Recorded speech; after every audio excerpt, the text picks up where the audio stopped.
So have you ever wondered if manual all-core overclock is still a thing for the year 2025? Because I actually made a very similar video comparing Auto OC versus manual OC last year. I was using the 5800X, but my manual OC in that video actually stands for custom, manual, PBO, and curve optimizer settings that I personally dialed in. Versus, of course, I was pinning it against the Ryzen Master Auto OC, and it's a little weird because that's actually not the proper manual OC. Manual OC is actually the manual all-core overclock OC, wherein you set your own fixed voltage and fixed frequency. But this video, I'm fixing that mistake because I'll actually be doing an all-core overclock this time, pitting it against the Ryzen Master Auto OC once more, but I will also include in my custom PBO settings. So let me first tell you the system specs this time because we're not rocking a 5800X. We're actually rocking a 5950X, the best for the AM4 platform, not for gaming, but for general everything else. Pulling it with a very small, not that small, but enough for the AP201 prime case, a Scythe Fuma 3, we are running 64 gigs of RAM for X16. Don't even ask. I know 2 DIMMs are better, but we're also placing it on the P550 Steel Legend motherboard with an RX 7800 XT. And yeah, my PC case is on the corner of the room. Don't worry about that because we're going to be measuring temps as well later on. Now, let me talk more about the overclock stuff that we have here. So for the manual all-core OC, I don't have the best CPU to actually do this at, because I've seen other people getting all-core 4.7, 4.6, 4.5, very stable at less than 1.25 volts. I don't know how they're getting it. Maybe I'm just really unlucky. We'll talk more about that later. But for the manual OC, we got 4.45 gigahertz at CCD0, and then we're doing 4.325 gigahertz at the CCD1 at 1.275 volts LLC2, or load line calibration 2. This is the most that I can get. I wish I can get lower, but I'm just getting way errors, and it is the best that I can possibly do for manual OC.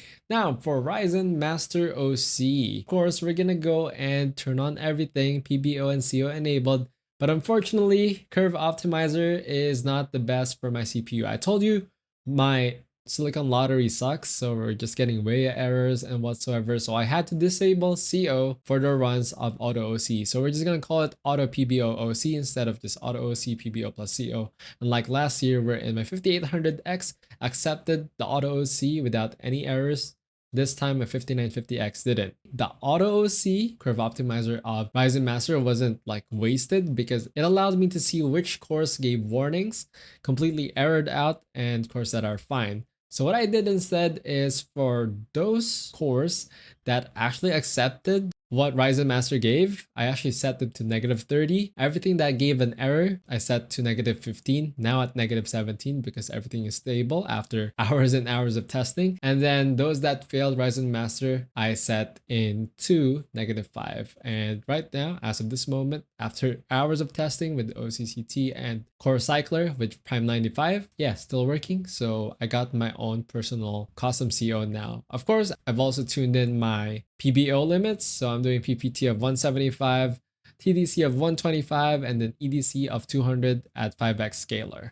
Now, let's talk about the benchmark selections here. We got a lot, and I'm already going to give you the results in just a moment here. But we have, of course, Cinebench. We have 5 games total. We have Time Spy. And then we got the temperature, which is basically me just running a 30-minute mark of Cinebench. So let's actually get, to talking about the results here. First, start off with the Cinebench score. So for Cinebench on the manual OC, we are hitting around 29,532 multi-core, 1465 at single core. And that is the highest that we got for multi-core. But custom PBO, as you can see on the screen, my own personal dialed in settings, 27K and then around 16,000 single core. Now, that's not marginally much better, like too much, but you're gonna feel it when it comes to multi-core rendering. You're gonna feel it, but for single core, which is most of your tasks, if you just play games or whatsoever, you're getting a higher boost with my custom PBO settings. Now, on automatic, we just got shy of 25K and almost the same single core as my custom PBO. So that's pretty great. But how about for the games?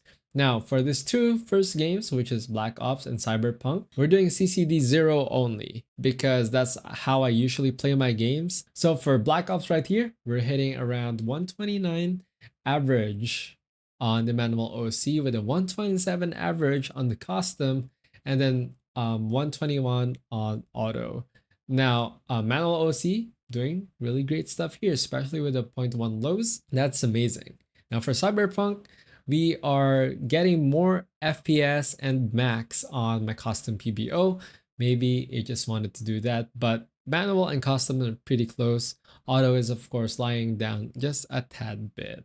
Not too much, not something that you would actually properly notice while in game, but this is the interesting part right here. Of course, the FPS game. So CS2 running lowest preset on all cores. So for the manual, we are hitting around 485.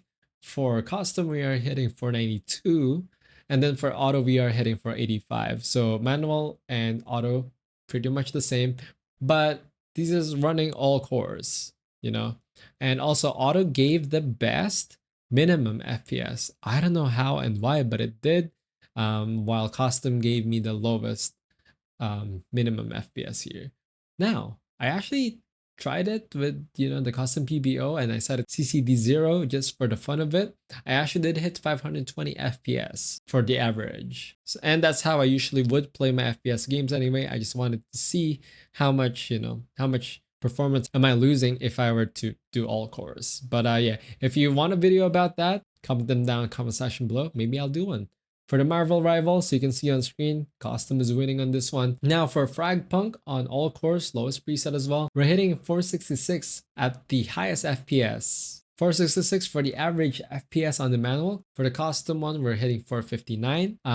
But yeah, we are actually hitting the best with the manual right here on Fragpunk. For the 3D Mark Time Spy, you can see it right now on the screen. We are hitting pretty much about the same on everything, but manual was winning because the cores are running at stable frequency, which means they are literally just stuck in there. But I think custom and auto at some point they dip down because they think the task doesn't need much more. But yeah, now when it comes to the temperature right here, we are actually hitting 87.9C for the 30 minutes in the bench loop. For the manual OC, the max temp that we've reached is 87.9 Celsius. For custom, 82.5 Celsius. And then for the auto, we're hitting only 72 degrees. Honestly, I think auto is pretty good, especially if you're using a small case like mine or even smaller, or even if you are living in a hotter country. Now, what are my final thoughts? So Manual OC does give you the most stable frame time, the highest scores most of the time, just a little bit, honestly, just a little bit. But this comes with a cost, of course, the power, the temperature, and the flexibility, because if you're just playing a game, if you have it set to CCD 0, you're probably going to hit lower FPS than if you were using PBO. Honestly, that's just how it works, because it's an all-core flat out overclock. Now, if you're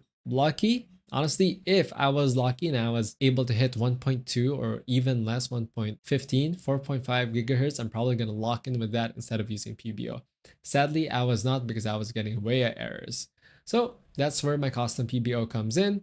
I got pretty close to the manual, of course, not quite there, but almost. Lower temps, and it's a lot more efficient in a way, wherein if I'm just playing games, I'm actually getting the highest possible FPS, again, only if on CCD 0. Maybe I'll make a video about that, but overall, pretty much the same. Nothing much. Similar with the Ryzen Master Auto OC without the curve optimizer. It's safe, simple, easy to do. You've seen it earlier at the start of the video. If you are very lucky with your silicon lottery, and just like my last time with the 5800X, and if it just accepted it, your CPU just accepted the settings, maybe it's even much worth it. No hassle, no nothing.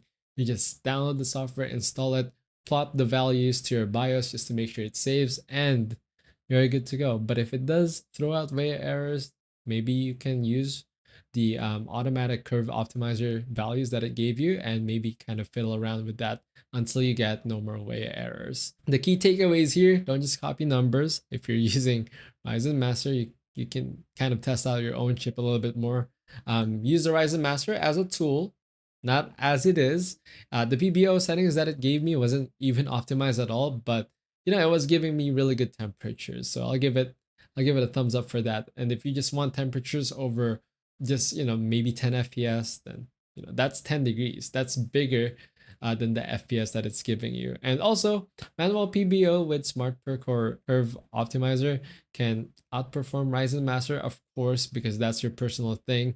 But it can also outperform the manual, or at least kind of be on par with it if you have like a chip like mine. Not the best, but it does work. I just want to say good luck if you're going to be manually overclocking. Please tell me the values that you're going to be getting if you ever try to.